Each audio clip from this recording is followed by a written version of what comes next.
public education. With me now live, Republican strategist Tab Berg and Democratic analyst Andrew Acosta to talk about Project 2025. Gentlemen, good morning. Good morning. Project 2025 kind of spins on unitary executive theory and is supposed to be an initiative of former President Trump to make political appointees out of tens of thousands of civil federal employees to induce loyalty. But even though there's like a report that exists with hundreds of pages, there's debate over whether or not it's a thing, if it's real. Tab, is Project 2025 a thing?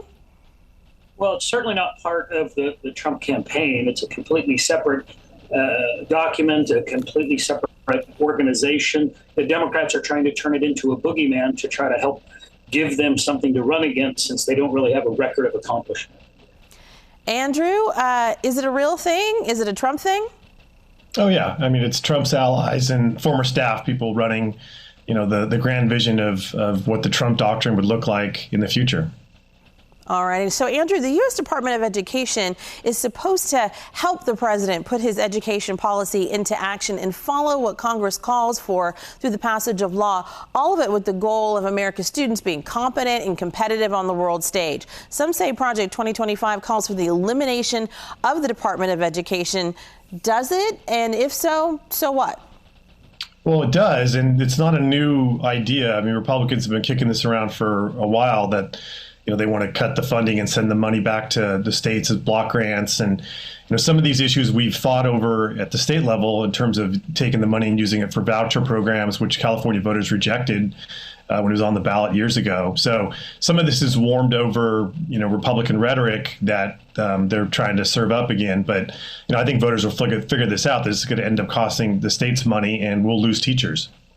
Tab, what happens if the Department of Education kind of disappears or is dismantled? Well, it's a pretty ridiculous statement to say we'd lose teachers if the Department of Education was eliminated.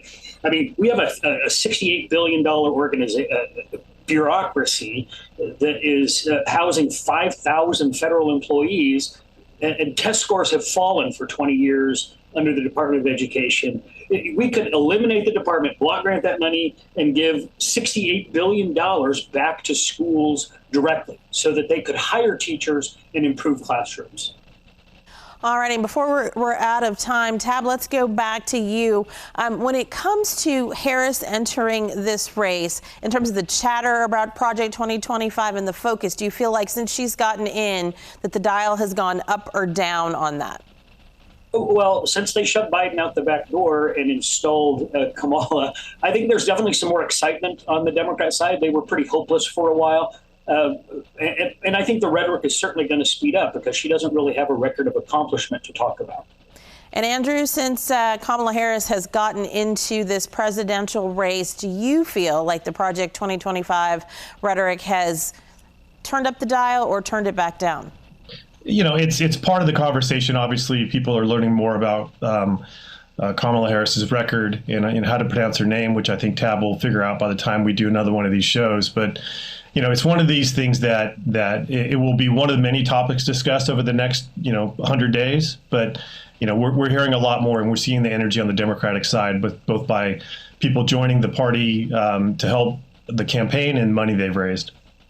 All righty. Well, gentlemen, thank you so much for joining us this morning. We appreciate you helping us out as we take a look at education matters and what Project 2025 may mean possibly to every school child in America. We appreciate you.